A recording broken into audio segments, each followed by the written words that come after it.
tutaramenya ikintu na kimwe kuri Yesu, hari ikintu cyari mu mitima yacu twaramukunda. Kumukorera n'umuriro kandi atabintu byinshi cyane uramenya kuri Bibiri ivyo ivyita urukundo. Imana utiyumvira igihembo na kimwe, utiyumvira merci y'umuntu n'umwe. Ikibazo sinabantu, ikibazo ni wewe nyene. Hinduka wewe nyene, ubikemura indani.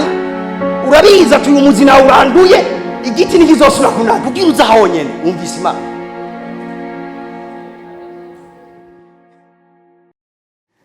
Numva fise igishika cyinshi cyo kubabwira ibyo ngomba kubabwira no munsi. Nisengeye ndabwira Imana ati Imana umubuntu bwo gukomenikira ijambo, kandi ndizera ko isengesho ryanje gishuwe. Ngombe ndangirize iki cigwa cico twabaye muri Kristo Yesu kuri iyi point. Niho ndesize kubirangiriza, ibindi tuzobibandanya ikindi gihe kuko ni vyinshi cyane. Muri Bibiliya huzuye ibintu vyinshi cyane by'ico twabaye muri Kristo Yesu. Mugabo ngombe ndangirize kuri iki kintu. Tujane hariya muri Enja, ico cyambere Yohana yanditse igice ni ca 4, some ku murongo waho wa 4 nyene. Haravuga ngo mweho murabava ku Mana bana bato, kandi babandi mwarabanesheje, kuko uri muri mwebwe aruta uri mu bisi. Vuga turi muri jewe cyane, turi muri jewe aruta uri muri jewe, asumba uri mwisi. Semera cyane, turi muri jewe araruta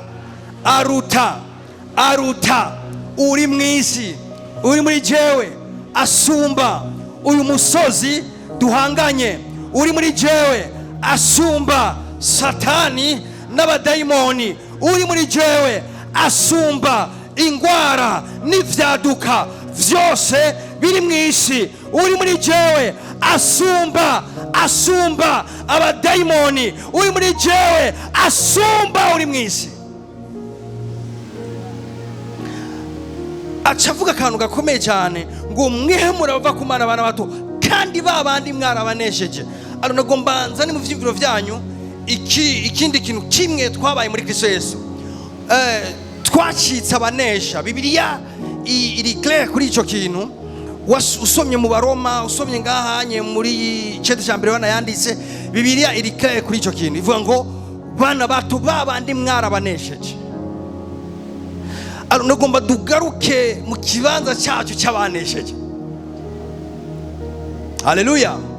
Nagomba twokipe ikibanza cyacu, hama tugendane mu buzima confidence, tugendane mu buzima ukwemezwa no gukomera mu mutima yuko twaneshejwe.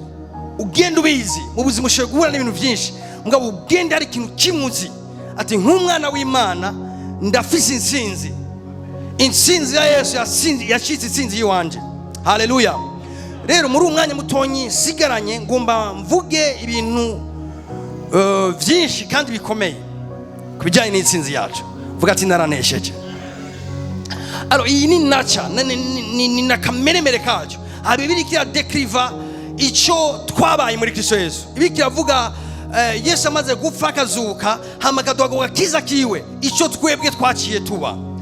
Ikintu rero kimbabaza kandi naje kugufasha ningene abana b'Imana benshi bayizi verse ku mutwe mugaba bakaguma baneshwa. Ningene ishengero ubaravye bararushe, bamerewe nabi, kandi bari ku masezerano meza, baravyatura mugabo siko bimeze mu buzima bwabo. Ndazi iyo biva. Hari bamwe bavuga bati kubera ko twanesheje satani, kubera ko twanesheje ibi na biriya biva kuri we, ati biroroshe, turi mu karuhuko k'abana b'Imana, ntibigikenewe ko tugwana, ntibigikenewe ko tugwana intambara n'imwe, kuko intambara nari kugwana Yesu yarazinesheje. Amen. Okay. Abantu biyumvira gutyo bamba baraneshwa igihe cyose. Genda ubarabe mu buzima bwawe bafise ama confession, naranesheje, mbere ndusumba baneshe, mbere ndiki. Uravye mu buzima bwawe ugasanga satani yarahasi indaro, ugasanga ibikorwa byabo n'ivyo batura biratandukanye navyo. Kubera iki? Kutamenya gutandukanya ikintu nagumye ngomba ko mutandukanya. Igikorwa Yesu yahejeje nico jewe nkora kuri ico gikorwa. Muri nyigisho yanje yose ukuri urugendo twarugenze, nifuza gutahura iki kintu. Yesu amaze kungira ico yangize, jewe ndisipoze gukora iki? Amen. Amaze kumbwira ngo urunesha, none je ndisipoze kubaho gute?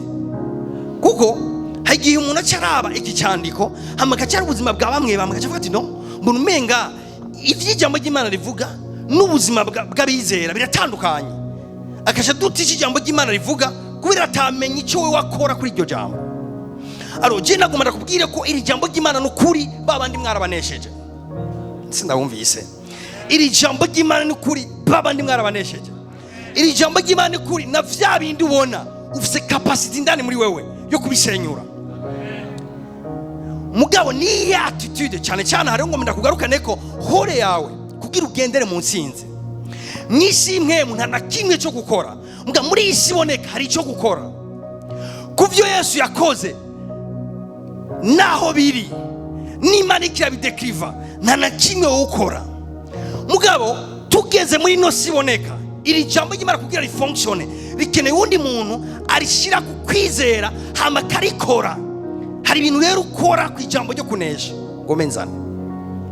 Praise God. Mbega nabizera bose bace bagendera mu nsinzi ngo ni kubera ijambo ry'Imana rivuga gutya? No, urabizi na wewe. None abatayigendeye ngo babayeho gute? Biba vyagenze gute? Nico ngomba ndagufashe kugira ngo nuzimire cyangwa naho nugumane ivyizego bidafunctiona mu buzima bwawe. Haleluya. Reka ibi tuvyongere kibingira mvuge. Tujana hariya muri Yesaya 54 tujusomera. Yesaya 54 umurongo wa 15. Nihagira abagutera, shengero ry'Imana, nihagira umuntu agutera, nihagira intambara ivyukika kugwanya, nihagira daimoni gutera, nihagira ikintu kanaka umwami urashwe utumbera irembo ryawe, si jewe nzoba ndabagomoye. Imana irakwinformye ngo siyo izo bibagomoye. Akanaka ndisi shaka kumva kirikare mbere ko twavanza. Avuga ngo ni wabona intambara zivyutse mu muryango wawe, ni wabona intambara zivyutse mu kazi kawe, ni wabona ibicanke biriya bibaye aho herereye, ikintu cyambere cyo gushira mu mutwe si wabagomoye. Kubera ukiduta izo ntambara zivuye nufise capacity yo kuzigwanya. Ugiye kubanza kumenya ko ufise umwasi umwe, ugiye kubanza kumenya ko intambara zifise soko kanaka aho ziva apana ku Mana. Akubwiye ngo ni wabona hari abasi bari mu buzima bwawe umenye ko atari wazoba bagomoye. Aha nagomba twavanse tubanza gushiraho agakana. Amen. Kuko ari umuntu hari umuntu agwara agakena akamererwa nabi hanyuma akavuga ngo ni Imana yabishimye. We avuze ngo ni wabona abo basi mu buzima bwawe nugire ngo ni wabagomoye. Ko biragoye ko ugwanya umugambi w'Imana kandi uzi ko ari Imana yabizaye mu buzima bwawe. Ukwiye kwanza kumenya ngo si Imana yabigomoye. Amen. Kiretse utuze mu ijuru rya gatatu ukabona ibitobonwa kugira Imana ikurinde ubwibone ikazana igisata mu buzima bwawe kumwe kwa Paulo ikabwira ati icyo ndagishize kugira ngo ntuze wirarire. Sino atari ivyo. Ni wabona ibintu bigiye mu buzima bwawe bifatanye n'ibikorwa by'abadayimoni cyangwa ibya Satani, ahantu hambere kubanza mu mutima wawe nukutabanza kwemera no kwakira ngo bivuye ku Mana. Ntushoboye kugwanya Imana. Nigorera abakristo benshi bananirirwa mu mutima, araduta isoko y'ivyo bintu, araduta aho byo bivuye, agaca muri nguvu zo kuvyirukana kuko yibaza ko wari umugambi w'Imana. Amen. Okay, undi murongo umwe twavansa. Ndakunda uno munsi turaza kwiga Yakobo 4:7. Yakobo 4:7. Nuko mugamburukira Imana, ngwino, ariko mugwanye wa mugwanizi nawe azobumviriza. Nuko mugamburukira Imana, ni majambo nuko Imana ivuge wemere, nuko Imana ikubwira ati ngwino ugende, nuko Imana ikubwira ati kora iki ndagikore, ariko mugwanye wa mugwanizi. Ariko Satani yakubwira ati kora ibi, resista. Rero ngo mbanze zanimwo ikintu gikomeye cyane bavuze, ijambo bavuga ngo mugwanye. Twese tugati kugwana. Twese tugati kugwana. Nagombe mprograma intambara yeruye hagati yawe na Satani. Nagombe mvuga ivyerekeye intambara yeruye hagati yawe n'ibintu kanaka. Bibiliya ivuze gutya, ivuze ngo mugamburukire Imana, muyikunde muyikorere, mugabo mugwanye wa mubi. Mugabo Satani nimwamubona mu buzima bwanyu nimumugamburukire. Niyo abwira ati mara iminsi 3 uryamye, ntumugamburukire. Niyo akubwira ati uri iki akakubesha, ntumugamburukire. Niyo akubwira ati ibi nabijya, ntumugamburukire, ahubwo mumugwanye. Iri jambo kumugwanya bisigira ngo mumuresiste. Haleluya. Alors ikintu rero ngomba kugufasha ngaha, nagomba ndakubwira yuko Satani ahunga abariko baramugwanya bonyene. Nintumva Satani yikura mu buzima bw'umuntu, niyikura mu muryango w'umuntu, niyikura mu ishengero, niyikura ahantu namwe kiretse hagurutse abantu bamugwanya. Man, ndagusabye imhemu y'abagwanyi hano hantu. Amen. Satani ntapfa kwikura ahantu kuko nta muntu n'umwe afite imbabazi. Kugira ngo ave mu buzima bw'umuntu, kugira ave muri business y'umuntu, kugira ave mu bintu kanaka by'umuntu, bisaba umuntu mu mutima wiwe akocoka kana gatanguza intambara. Umuntu muri we w'umunyamahoro kuri Satani, uyo muntu ntazopfa avuye mu buzima bwiwe Satani. Kugira ngo Satani ave mu buzima bw'umuntu, ako kantu urabona twarigishije ubugwaneza ku buryo duteba tukagira ubugwaneza imbere ya Satani. Twarigishije guca bugufi gushika duteba abakristo tugaca bugufi imbere ya Satani. Mugabo umuntu agwanya Satani kandi akamushobora, n'umuntu indani muri we abanza kugira gashavu, akumva ati mu bisanzwe iki gihe giheze Satani yasindaro ngaha, ndahagurutse kandi tugomba duhangane je nawe. Alo bivuga ngo mugwanye wa mubi nawe azobahunga. Satani ari faible ku muntu ahagurutse kumugwanya. Baba yakwinforma ingina meze, ari faible ku muntu ahagurutse kumugwanya. Mugabo ashoboye kwaka indaro ku muntu asinziriye, ashoboye kwaka indaro mu bintu by'umuntu akavyonona wa muntu akaguma yatura gusa. Kubera iki? Ntiyagurutse kumugwanya. Alo bano Imana kugira ugwane ifo kumenya neza ndiko ngwana niki. Intambara zawe sizi wanje, intambara ziwasize uwundi, intambara ziwanizi wanye, kandi ifo kuzimenya hamuga ukahagurutsa intambara mu buryo bweruye. Kavuga ati ndagurutse we tugomba tugwane kandi nzokunesha. Amen. Yavuze ngo mugwanye wa muntu azogira iki? Azobahunga. Azobahunga. Amen. Ikintu ashaka gusigana namo nuko Satani ntapfa guhunga atamugwanije. Kandi ko ngomba gusigarana muri umurongo. Ubiretse nukuri bireke. Ngabo utagwanye ntava yigumiraho. Kandi ikimuzana nukwiba, kwica, nugutigiza, nukonona. Amaze ukwezi azoba yononye bitari bike. Amaze umwaka azoba yononye bitari bike. Utegeza gufata ingingo muri no koraniro. Kandi jewe hamwe no reisisa nigihe no hagurutse intambara mu muntu wese ari hano hano. Akumva indani muri we ati trop c'est trop, enough is enough. Ibi bintu negerezo kubistopa mu buzima bwanje. Amena. Amena. Amena. Amena. Ibyo nizera fa pase mwe bitawe kunzamuka kandi nkemera ko ashimye ko ndabivuga reka ndabivuge. Umukozi w'Imana bonke yavuze ikintu gikomeye cyane. Yavuze ngo Imana ni kumwe n'abantu baryamye. Nompri Imana ni yicaranye n'abantu bicaye. Nompri Imana ntihagaranye n'abantu bahagaze. Atahubwo Imana iri kumwe n'abantu bagiye gukora. Umuntu hagurutse kugira icyakoze, Imana nayo ihagurutse kumushigikira. Umuntu avuze ati enough is enough, ibi bintu foko bihagara mu buzima bwanjye, aho nyene Imana ibihagurutse kugira ikorane n'uwo muntu. mbwa umuntu araho avuga ati okay abizoshakira bizogenda satani yangira imbabazi azobivamwo Imana nayo igumiraho nyene mbwa umuntu hagurutse kugira icyakoze Imana nayo haguruka gushigikira uwo muntu. Amen. Okay, nizeye kwa kumwakumvise nagomba usigana kakana umuntu murongo yuko satani atawumugwanije nashoboye guhunga. Iyo hagurutse kumugwanya arahunga. Ikindi cyumviro nari ntambara ziva he tujyana ya mukuvayo rimwe 8 ane ngomba ntebe gatonyi hanyuma ndaza kuvuga indi 20 cyo ndangize kuvayo rimwe 8 twagiye. Nuko muri Egiputa hima uwundi mwami atigeze kumenya ivya Yosefu. Muri Egiputa hima uwundi mwami atigeze kumenya ivya Yosefu. Maze abarira abantu biwe atiraba Abisirayeli bahindutse ihanga rituruta mu bwinshi. Ndagomba ubanze utire attention ahanye mwibuke ngira Abisirayeli bagiye muri Egiputa. Abisirayeli mu kujya muri Egiputa Yosefu niwe yatanguye ajayo. Hamagiyeyo bakuru biwe batonyi biwe n'abavyeyi biwe bamusangayo. Hama iryo hanga rirahagwirira. Bibiliya rivuga ngo mu nyuma hima umwami atigeze kumenya ivya Yosefu. Amen. Mwibuke ivya Yosefu ivyo ari byo. Yosefu yaje muri Egiputa iri hasi cyane.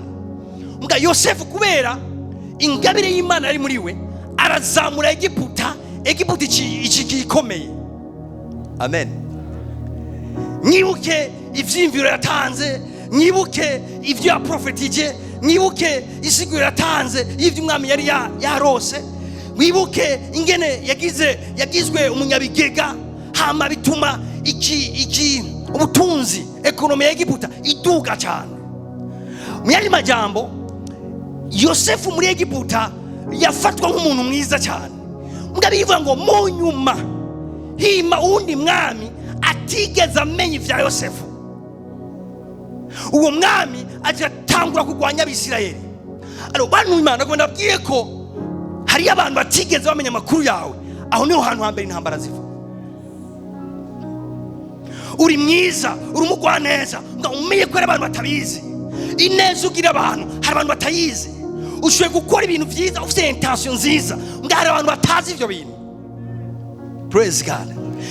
Ushoboye kuba umuntu mwiza mbere agirira neza abantu, afite umutima mwiza, yuzuye urukundo, yuzuye impuhwe n'imbabazi. Mugabo hari abantu batabizi. Ni wikomporte nka umenga abantu bose barasoma umutima wawe.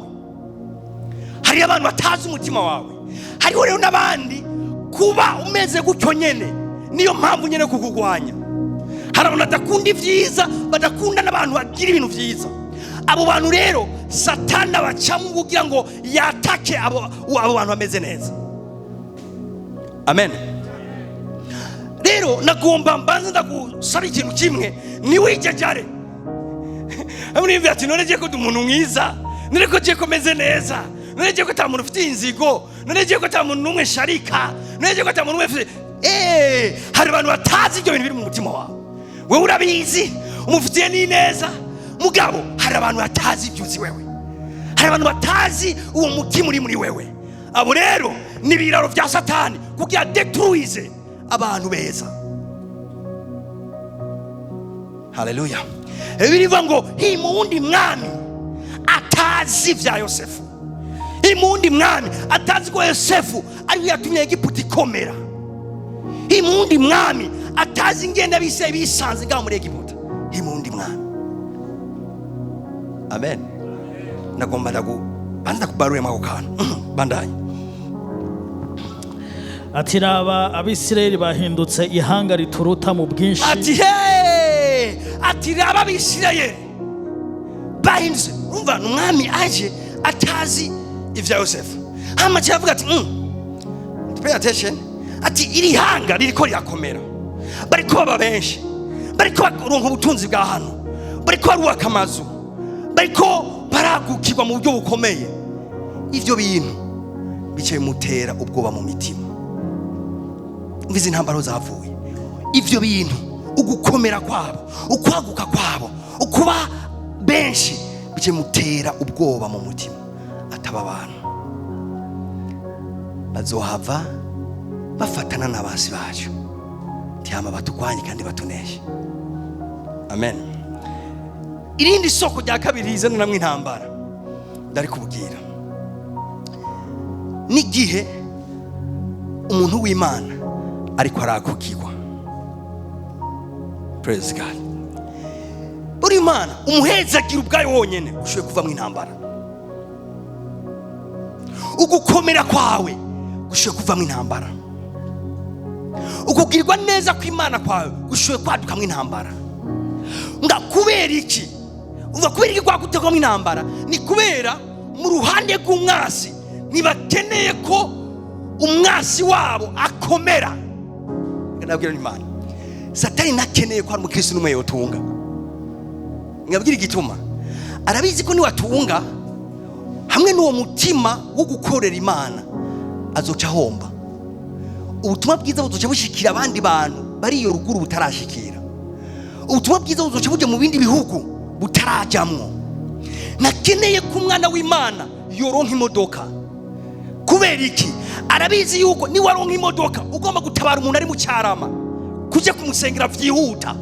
Sico kimwe naho wanda guca muri ville ugafata ibisi ushaka gusanga apfuye no kwizera atizeye. Amen. Nakeneye ko abana b'Imana wogira ahantu woshobora kuba umuntu nose mafisi y'umuhagije mugashoye gukora n'igikorwa cyiza cyose. Amen. N'umugambi wa Satani kwishengero riguma rikenye. N'umugambi wa Satani kwishengero bagumara abantu bo hasi. Nakeneye ko umukristo yokwiga agagera kure mu by'ubwenge. Kubera iki? Azohava ashikari yafatirwa ingingo hanyuma ashikiriza ivyumviro binyuranye n'ubwami bwiwe. Amen. Nakeneye ko umukristo yoba umudoktori mwiza ahantu kanaka, kuko hari abantu batazovugwa n'imiti hama basengere bakire.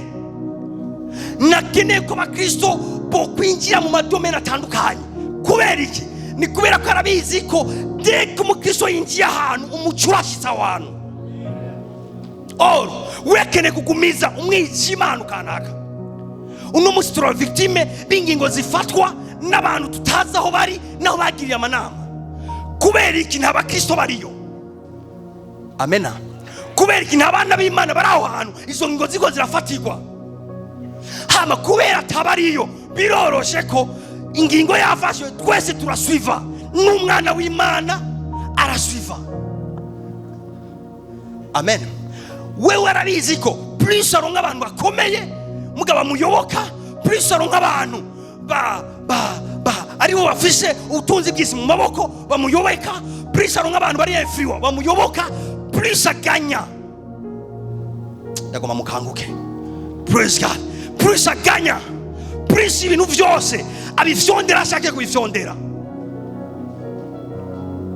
Je wonsigura gute ingene covid yo kugara amashengero yose igasigaza amasoko. Mu rushengero mu isoko ni haje abantu benshi. Praise God. Ndazi gituma arondera ingene ni kuti shengero ricumutwe nga izo ngingo rero zo kugara amashengero zifatirwa he? Mbega umwana w'Imana yarariyo kuyataga icyumviro nawe arariyo. Alo umvirize basi babishaye umwami yari smart yavuze ati abantu nitwumvikana si n'ubwoko bw'iwacu ati bakabandanya bakomera bakabandanya baba benshi. Sinumva n'umuntu avuga ngo ishengero ngo ndabunga n'ishengero rito. Ubunga n'ishengero rito gute? Ega prisa abantu baba benshi. Umwami yavuze ngo nibaba benshi bazotugwanya, niba benshi bazodushobora. Ingufu z'ababiri z'abatatu n'iz'abane si zimwe. Harimo karanyivaga gambana Imana hagati pay attention nimwakire ivyo vyibati kuko nibakomera bazotugwanya. Yarafise ikibazo kubu bwoko buriko burakomera. Yarafise ikibazo kubu bwoko buriko muri influence bariko baraba benshi.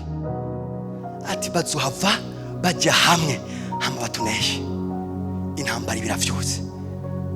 Vuga ati ntegerezwa gukomera. Vuga ati ntegerezwa gukomera kubw'icubahiro cya Yesu.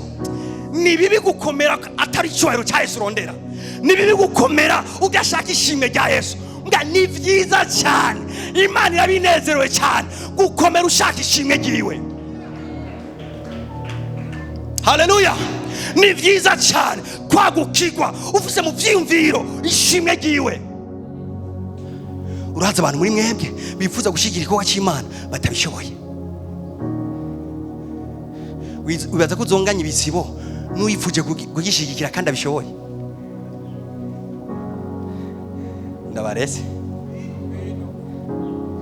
Ndabarese. Haleluya. Kangahe shobora kugenda gusengera umuntu ari mu bitaro agambye ati naho ugiye kunsengera singira iconja, naho ugiye kunsengera sizosohoka ngaha, numva nakize norohewe, mwe gusohoka ngaha birangoye. Ngabo nategerezwa kumusengera nkaronka n'inyinshi nyine yosohoka aho hantu, ika n'ishengero rijejwe nyine. Haleluya. Haleluya. Ni kangahe abamaraya bihana bari mu vyaha bitovugwa bajya kubera babona nyina abagabo, mwakageza mu ishengero nta numwe ari capable no kumutaye w'imba 500 kugira ave muri izo ngeso vuba akaca zisubiramo kwe nizo zari zimutunze. Haleluya. Ari nagomba ndabwiye umuntu gukomera kw'ishengero, kwaguka kw'ishengero, gutunga kw'ishengero, kugira ibintu byinshi bikomeye kw'ishengero ni inyungu ku bwami bw'Imana, kiretse umuntu ari korompi mu vyimviro.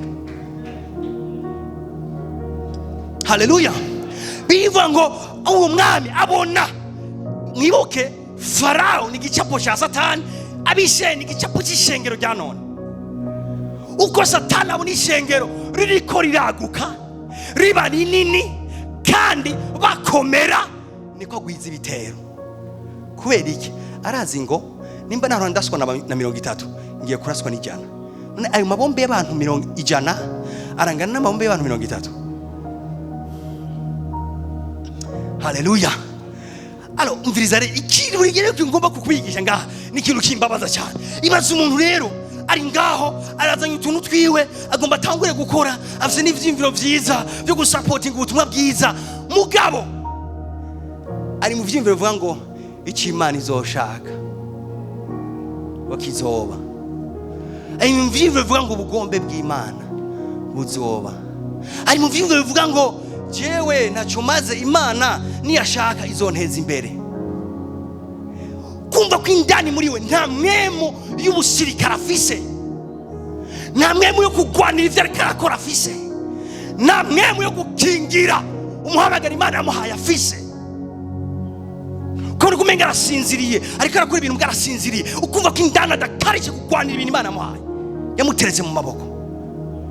Wibuke ngome ndabashoke gatonya mbandaniza ijya mu ruhango. Enda tubaronderere inama y'ubwenge. Oya genda borode. Umva? Enda tubaronderere inama y'ubwenge. Twese tugati inama y'ubwenge.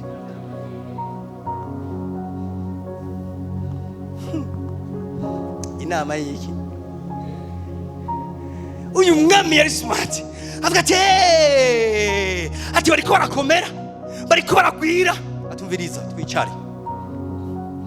Tibisi byo kuvugira mu ibarabara, twicare tubaronderera inama y'ubwenge. Nibuke ishengero ni igicapo cy'Abisirayeli, Farao ni igicapo cya Satani. Atumviriza bariko barakomera, bariko baraguka, influence ikaduga, ingo twicare tubaronderera inama y'ubwenge.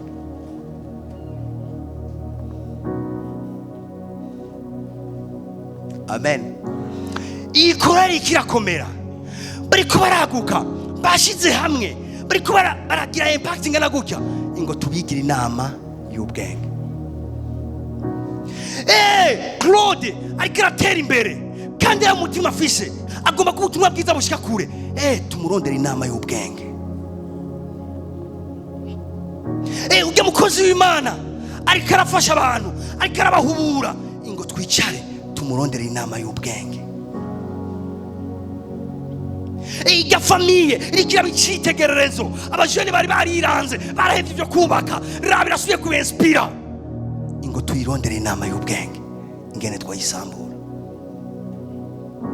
Buri mani bavuze ngo tubarondere tubigire inama y'ubwenge. ibintu byose satani yirirwa mu 24 sur 24 abari kariga how ingene no sambura urya muntu nigute no sambura urujya rugo nigute riga shengero no rishasi ahubwo menda kuzana imwe mu gisirikare nigute no bashira hasi nigute no banyiganza nigute abantu bari bumvikana no bacanishamwe nigute ibintu byariko biravansa no bihagarika nyumviriza wa Imana bavuze ngo bagira inama y'ubwenge isubira ngo nigute twubasambura atavyo bazi ko turabasambura kandi inama baricara ubu tugomba twiga ikibazo ca famille patience n'umugabo wa Pamela bagaca bicara tumviriza bafite abana bangahe abana 3 ati umugabo we akora iki akora ibi hanyuma umugore wiwe akora iki akora ibi umubanyi wiwe ninde n'uyu mbega Pamela afite intege nke izihe twocamwo kugira dusambura urugo mbega umugabo wiwe afite intege nke izihe twocamwo kugira dusambura urugo mbega nitwoca ku mwana n'uhe umwana ari febre mbega ziwe naka tukinjirayo inama z'ubwenge niri joro hari abazigeriwe hari ama business ariko arigwa ku rundi ruhande kumwijima bariko bariga uyu muntu uyu mutima wiwuyu ni kibazo kuri ubugana azoshikana kuri ibi bikorwa vy'Imana uyu muntu uyu niko twamwigira inama z'ubwenge tumustope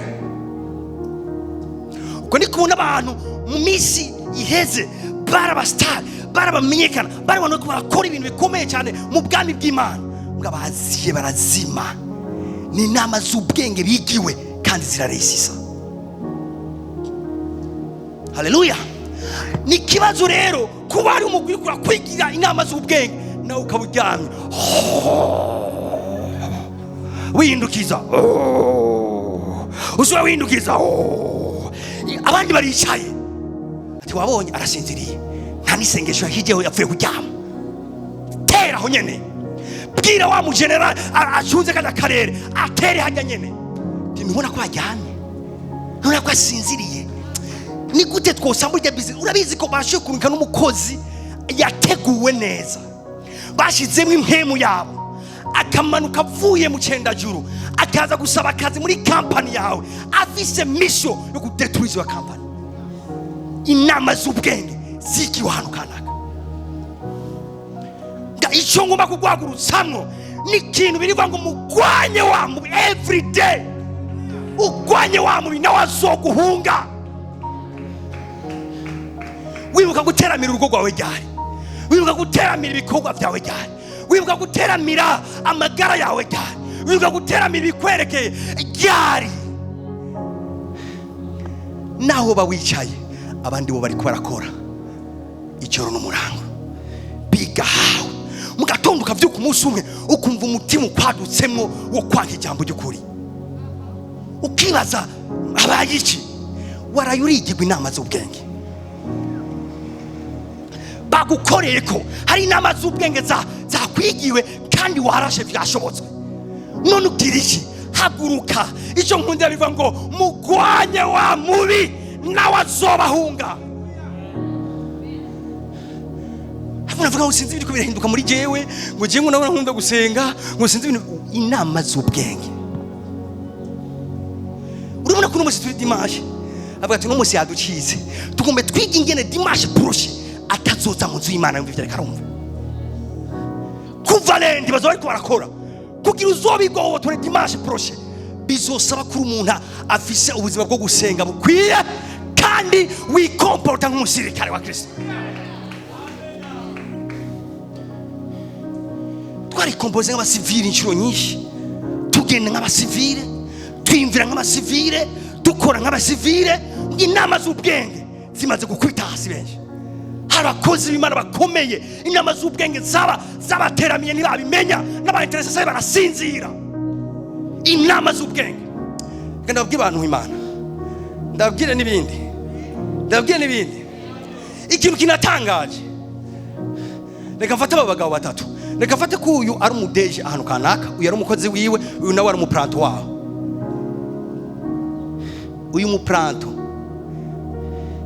ntave wibaza ngo baza gukorana biga inama z'uyu nicyo kimwe n'abaza gukorana biga inama zo gusambura uyu. Ndavuga ukundi kurya n'abazo kumviriza audio banyumve. Plus uduga muri grade, plus inama z'ubwenge bakugirira ziba nyinshi cyane, kandi zikorwa n'abantu bakomeye b'abahinga, kuko utembye utembana benshi. Plus wa influwa, plus ibitero vyawe bitandukana n'ivy'abandi. Nk'ubu jewe ibitero vyanje ntibishobora gusa n'ivy'iwawe. Nico gituma nkeneye amasengesho gusumba yo ukeneye. Praise God. Ujya mu ngozi wakore nasho gutega ibitego bimwe n'ujya muri nivyi ibera hari inyuma hariya mwirida. Ibikunda kubera iki?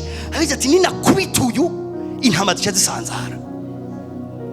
Uyu no mufata sho kwibaza nk'amajobo uravuga ati ni gute aka gapasuri gaguse kego karakangura abantu no muzivya gute? No muhagarika gute? No hagarika ivyo gute? Ni gute no mumena ijisho no mushaka gasembwa? Ni gute no mukimiranya? Mugabo icyo batazi mu ruhande rundi amareka nabo barabadasinziriye. Ati ni gute uyu musavyi w'Imana yozigamna? Ngabe icyo ngomba gukangurira no gushira harevra marayika igihe cyose muri prayer ukagumukanguse every day. Giri mwemo y'igisirikare. Iyo tuvuga intambara ndazivuga mu buryo bubiri. Intambara ya mbere hari intambara zo kwikingira. Intambara yo kwikingira ni igihe watewe hama nta mahitamo ufise utegezwa kugwana hama ukagwana. Burman nga ibi vyibwira no tubitwenga biri kuba Kristo benshi. Satani akwita ati he ni jambo ry'Imana riri mu mutima wiwe no gusenga afise nawe nyene gahunga n'abahunzi. Hagahunga nawe nyene ukayibega umupagani ukayibega umusirikare wa Kristo. Bose turapfuye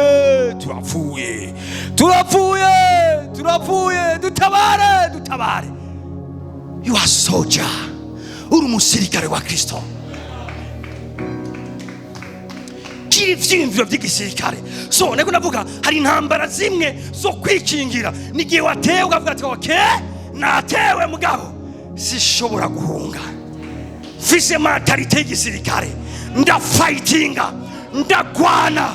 Ivyo nivyo Paulo avuga ngo ndabandana ndasitana ndagwana gushika mfashe kimene cyatuma nanje ubwanje afata. Ikintu gikomye gato kuri destiny yawe uvuze ati ngira Imana ibintu ntiyabishimye wibaza ngo ntiyabishimye.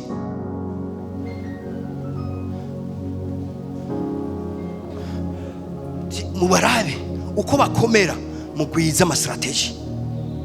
Uko akomera ugwiza ama strategy. Uko yaguka ugwiza ama strategy.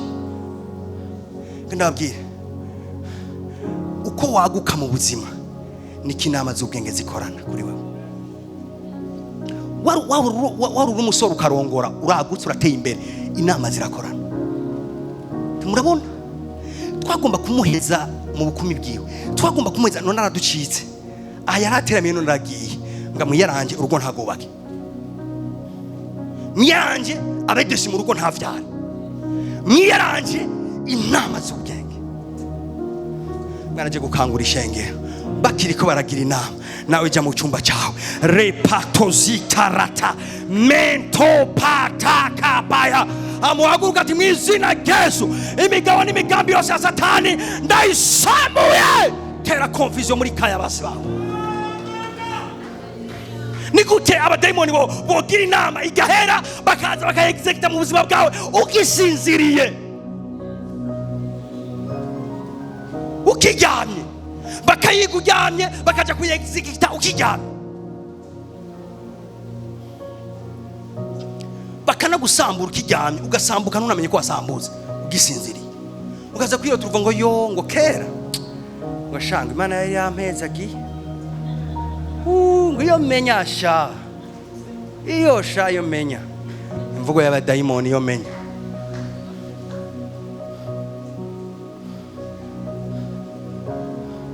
Yavuze ngo bariko barakomera mu bigira inama z'ubwenge, bariko baraguka ni mu bigira inama z'ubwenge. Ubaze ko umuntu afise umutayi w'ibihumbi 100 n'umuntu afite umutahe miliyari zibiri bamwigira ubwenge bumwe, surtout igihe hari abantu bafite mind z'ubwami bw'Imana no gushikira ubwami bw'Imana, ntibabigira ubwenge bumwe. Twagiye. Oh my God. Basha mperehenje. Ok, 1 Thessaloniciens 2:18.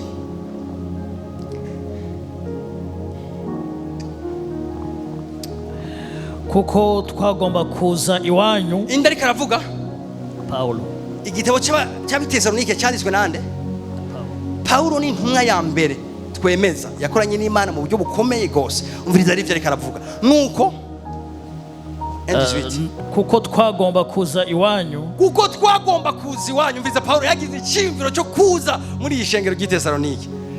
Mbere jewe Paulo kubigomba si rimwe ni kabiri. Ati mbere jewe Paulo ni icyumviro maranye iminsi si rimwe mbere ni kabiri gose. Satani akatubuza. Si Imana yabujije Paulo, Satani aratubuza. Ndabona karabasize. Satani aratubuza. Hari gihe Paulo yagomba kujya kuvuga ubutumwa mu gisagara, Imana ikubwira ati ntaragera. Nga aharera si Imana yamubwiye ngo ntaragera. Wari umugambi w'Imana, bwari ubugombe bw'Imana ko Satani ko Paulo ajya muri icyo gisagara. Ngabo Satani arabyanga.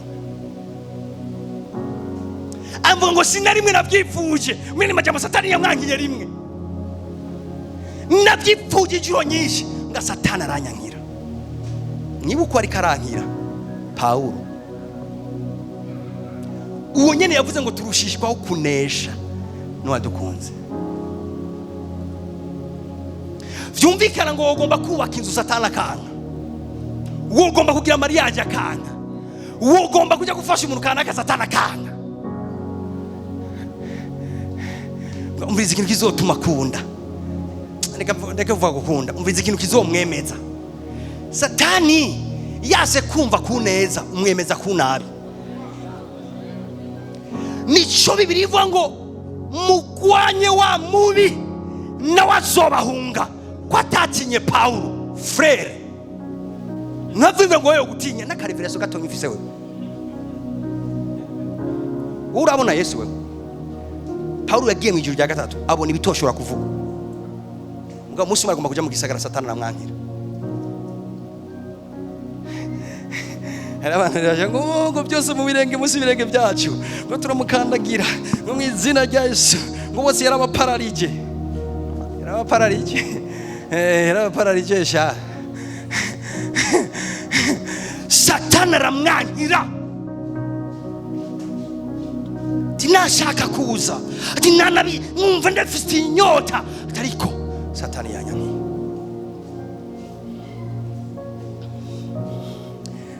En Corinthiens 16 verset 9.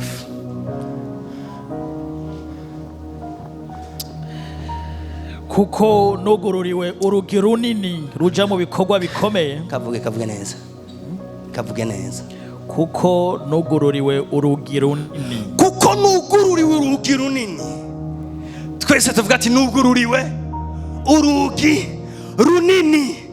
Bari mani ishivuzo cy'Imana ku muntu wese arano hano imbere yiwe huguruka urugi runini. Imbere yawe mbere hujya huguruka urugi runini cyane. Paulo arabishurirwa wenyene Paulo ati vrema imbere yanjye hari portail nini cyane kandi ruguruye. Atariko urugi runini ruja mu bikorwa bikomeye. Urugi runini ruja mu bikorwa bikomeye. Bano w'Imana n'umugambi w'Imana gukora ibikomeye wewe. Mbere urugi ruguruye rw'ibikorwa bikomeye. Ngumviza Paulo akana cyasoheza mu gakomeye cyane. Kandi abagwanizi bakaba benshi. Ikibazo rero igihe cyose uguruye urugi runini imbere y'umuntu abagwanizi baca baba benshi. Kuko abantu bavuga ngo sha ngo byari byaheze ngo ku munota wa nyuma ngo baci babisinyura. Amen. Hari umuntu umwe ambabarire yashingiye intahe ngo ndayivuge mugabo nubwire ifashe kwigisha. Amen. Yeregiye akakaza umuntu aramwemerera arakamusinyira aranatonda bukeye arakugara. Ibyo byama byabaye. Umunsi we nagiye kugura ikintu turaganira n'umuntu kandi cyari ikintu cy'akamaro, turaganira n'umuntu turaheza cyari ikintu cyiza, hama shitse muhira ngo navyumviye ngo nahinduye.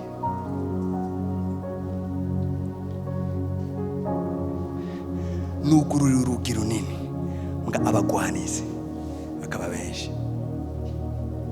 Ikintu kice kibanguka muri twebwe ntibwari ubugombe bw'Imana. Ubizi gute? Kuja i Tesalonike kuri Paulo bwari ubugombe bw'Imana, mwa Satani aramubutsa.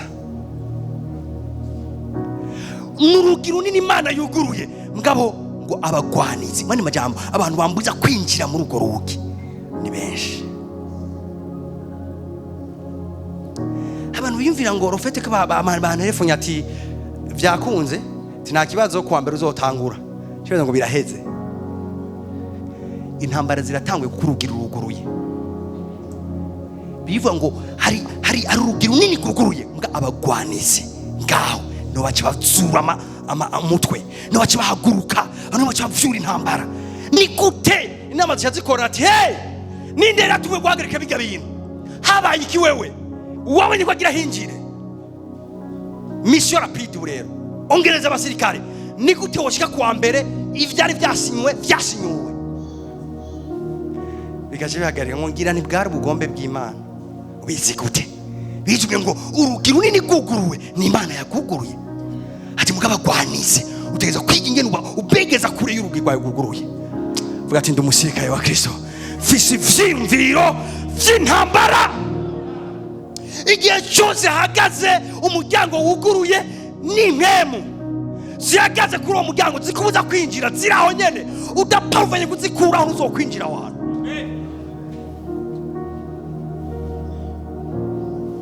Ngo nabona umenga vyahetse ngo sinamenye ingene yaciye ameba. Ngo twari tugeze kure ngo yari yamaze no kumpresenti wabo. Ngwibaze ngo yari yakwise ni ivi ngo aranyambika kana ivi na dote barayisubiza. Urafite n'abagwanizi bahagurutse na dote barayisubiza. Yewe ngo yangugurira urugi runini mugabo ikibazo mfise abagwanizi bakaba benshi. Inyuma y'urugi runini rwose gugurutse mu buzima bwawe hari abagwanizi inyuma y'urwo rugi. Mwana kukubaza wowe uri gukora iki kubwabo bagwanizi?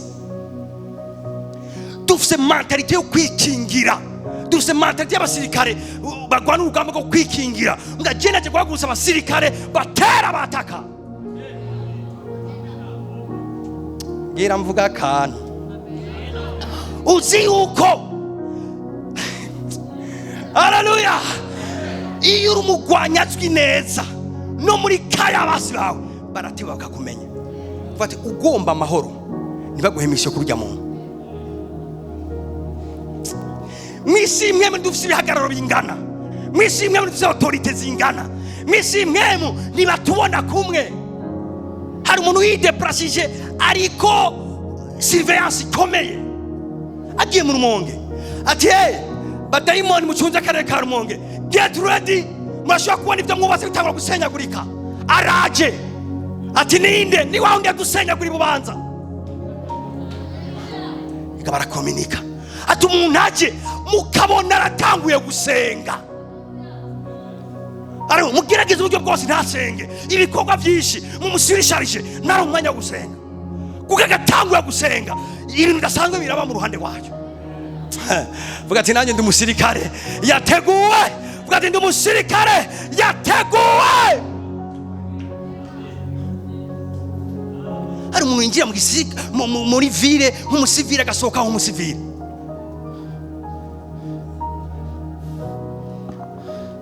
Haleluya. Akajyama nk'umusivile akavyuka nk'umusivile, akajya nk'umusivile. Ibaze umuntu atora ivyo kurya akajya sivile yuzuye ivyo kurya akajya ngo namahoro menshi ngo byose Yesu arayimanuye. Ugari agakura akajya hanyuma mu nda akumva ibintu bitanguye kugira nk'uko urumva ngo ngira ngo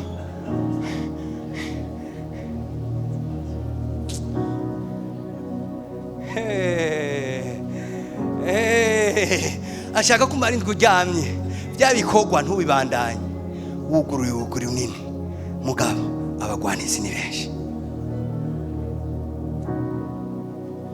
Hari abantu bateye ikibazo mu bwami bw'umwijima ku buryo Satani arose ingene bomara indwi zibiri baryamye bo kwivuga bogira umunsi mukuru. N'abandi avuga ati nujya mureke nta kibazo, mureke ujya mureke nta kibazo duteje. Ujya nirikiri muri ikiri mureke tujya ni kadogo acana naye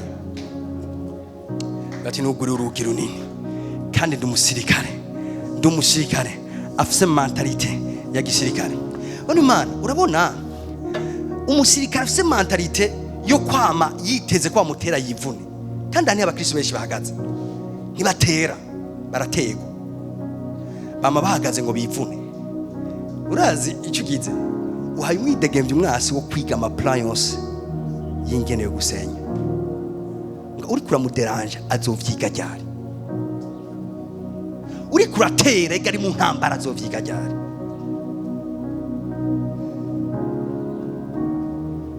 Basa none notera gute imviriza iwaka muri wewe uvyutse ujya munsi burya wigiwe inama z'ubwenge zisambura. Hari n'umushoferi yaborewe bazi neza ko ajya guha bisi kugiye gutakariza umwanya,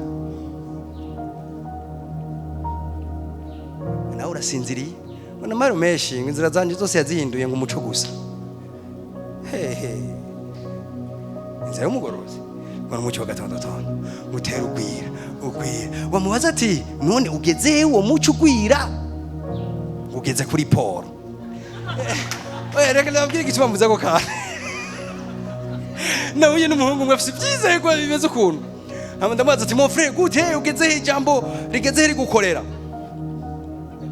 ngo paza ngo naritumye kweri ko rirankorera ati bigeze none kumenya igihe giraci ngasha ngo ryatevye mugari riko rirakora ni none bigeze nta ngo ya ngudacize ngo bigeze kuri Paul biriko biraza. Nafise kibazo mu mutwe kuri Paul hari ibintu biza utabikomanze ngijambo ngo ryaragiye ngo rirarangura ngo ryarapakiye ngo riko riraza. Uragwaye mu mutwe ndakubiza ukuri wagize ikibazo mu mutwe ngo ryararangura riko rirapakira ngo kuri Paul ngo biraje. Ndamuraba ni mon frère urarembye imbere yawe ari urugi guguruye abagwaneza benshi. Naje guhagurutsa abahizi kino gitondo nasomye ahantu numva barangiwahiye ku mutima. Somera umurongo umwe hariya muri Samweli wa kabiri igice ca 43 umurongo wa 14 shenge 16 ane ngo mshindangiriza.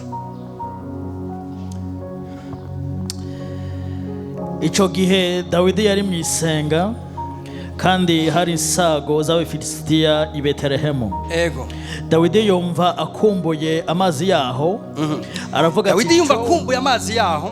Aravuga ati compa nkabona uwompa ku mazi y'iriba ryo kwirembo ry'i Betelehemu nkayanwa. Ego. Maze babahizi batatu baca mu ngabo z'Abafilisitiya. Twese tuvuga ati babahizi batatu. Baca mu ngabo z'Abafilisitiya bavoma amazi muri iryo riba ryo kwirembo ry'i Betelehemu barayazana bayaha Dawidi. Shaka wigerezaho kandi ndabwira istwangene yari imeze ngahanye Dawidi bitubwira ko yarafise abahizi bashika 30. Ati abahizi 30 Dawidi abantu yarafise bari benshi mugabo harawe yitabahizi yavuga ati nkene amamisi yakomakomeye ndayatuma aba nabahizi vuga ati ntegeza kuja mu gitigiri c'abahizi. Hari abantu ntumvise vuga ati ntegezwa kuja mu gitigiri c'abahizi cyane ati ntegerezwa kujamwo mu gitigiri c'abahizi. Mwibuka abahizi nibo batora, abahizi nibo bigira abahizi hama bakabazana mu mugwi w'abahizi. Hanyuma Dawidi avuga ati mfise ikibazo ati hariya ku irembo ry'i Yerusalemu ariyo amazi nkunda nifuza kuyanywa. Kandi abafilisitiya niho bari abansi babo batonze urugamba babahizi batatu. Ati none Dawidi, none cyo nikibazo turi ngaha. Ati reka abafilisitiya niho bari, icyo si kibazo turi ngaha. Ikibazo gusa urakeneye amazi. Ati vraiment ndayakeneye cyane. Ntibamubagije byinshi, baca baragenda ku buhinga bwabo.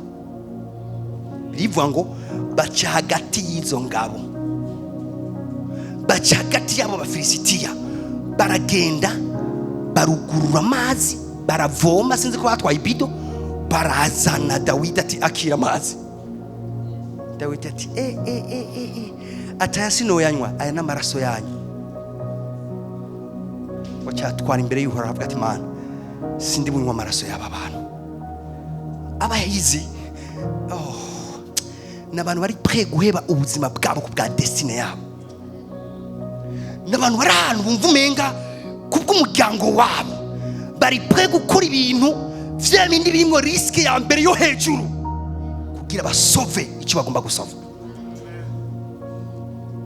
N'abantu bateguye guhagarikwa n'umwasi, bafite icyo bashaka. Reka ndabafashe gatonya. Mumbwiye ati dufashe pastor. Warutse ko destiny yawe rimwe na rimwe hari Imana ishira mu kanwa k'intambwe, ikaje kubwira ati kandi utegeza ko yigobotorayo kugira ngo ubicona kugize kuba. Ikikora gusa irakwekipa, ikaguha power, ikaguha ibintu byose bikeneye. Ikaje kubwira ati umvuriza destiny ihajya, ushaka urayiheba cyangwa urayitora. Abanyabwoba ngaho baca bava muri nosi bakoze ibibayabaye kubera iki destiny yabo yari ahantu hagoye. Hari abantu umugisha wabo uri mu kanwa k'intambwe kandi bategeza kugobotora umugisha wabo. Hari abantu inzira zibaganisha mu byo basezeraniwe zimeze nka yanzira ya Kristo. Hamwe ariko aragenda gutya ngo ahari intambwe, ahari indi ntambwe. Hanyuma yumva ijwi rimubwira ati ntugire ubwoba, ziraziritse kandi zihongaguye amenyo. Arajya umutima amenyo ati yumvira ati mbega ijwi ryo bari impenze naho. Aracanga aragenda abona ararenganye. Destiny tuzishikira vyoroshe abantu Imana. Ivyo Imana dusezeraniye hari ibyo bisaba ko du fighting kugira tubishikire. Naje kugwaguruza kw'inkemu y'intambara kuri wewe. N'umuntu akeneye ibintu vyoroshe mu buzima, kumuryamye uri umuntu gusenga nusenga, rimwe na rimwe wumvise ukumbuye kwa Mungu gusenga, uce wimvira ukaza uri kurakina na destiny yawe. Aba bantu bigura kugira inama gutyo wibaza ko ubanesha gute, uri naturel.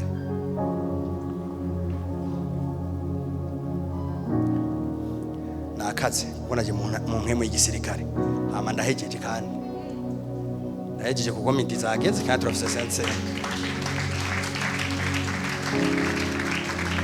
Ngana ngo ndangize mvuze ibintu bibiri. Umusirikare arangwa n'ibintu bibiri. Icyambere violence. Tegeza ko umuntu ari violent mu buzima.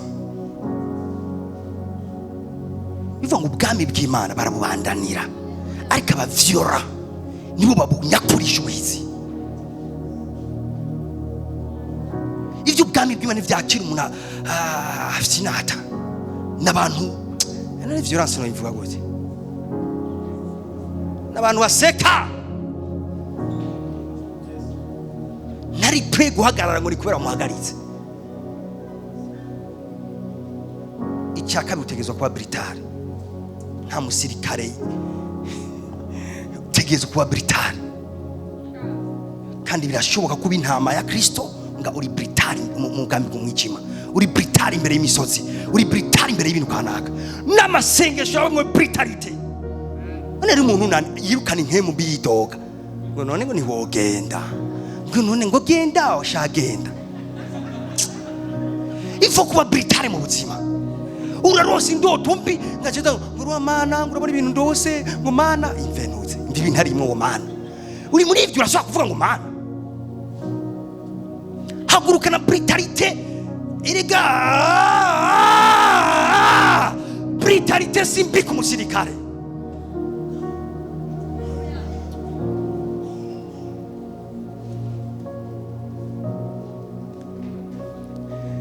nta musirikare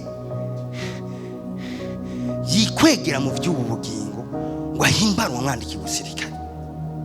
Ndangirize ngaho, nta muntu yikwegera mu by'ubu bugingo ngo ahimbare umwandiki w'umusirikare.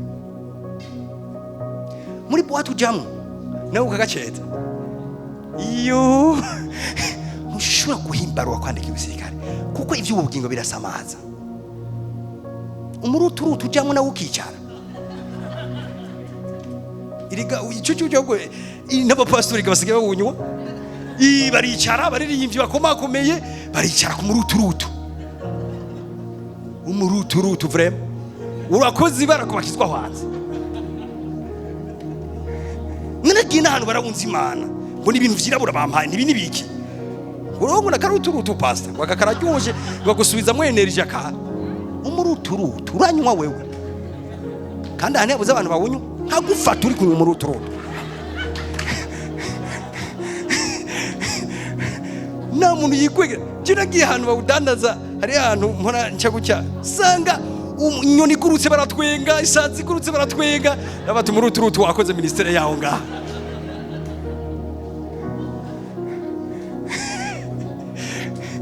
N'umuntu aravuga mu ndimi ngo tuko turisubiza mu energy. Energy bayisubiza mu muruturutu, vuga mu ndimi zitamenyekana. Mugabo je namanimvira jina Imana umenga yo duhashase ku inzoga numva atazo nosubira kunywa. Tuvuga nokuri ni nk'umuntu yakijijwe umuja mu nzoga uragwaye uze tukuderive, numva umenga na Imana yo ma chance ati subira uzinywe nazo nonywa. Gawe umuntu rero umuruturutu ngo nzaniye igikinje kakigendana gutya. Umuruturutu ni bawuzi bamwe ntacyo utawuzi ahubwo Imana igufasha. Mugaje nabonye abantu bawuzi hajya. Nta musirikare yikwegera mu by'ubugengo wahimbara umwandiki w'umusirikare. Ngo nakubwenge. Barakubeshe. Yahane wegere Yesu. Nawe Yesu arabakunda. Arabakunda cyane. Nyiganza mugeza mu byati ndahiriwe kwa matwi yanje ariko arumva ivyo ndiko ndumva. Muzokora ibintu bikomeye muri ubuzima. Ndababwije ukuri. Imana izobashikana kure cyane muri ubuzima.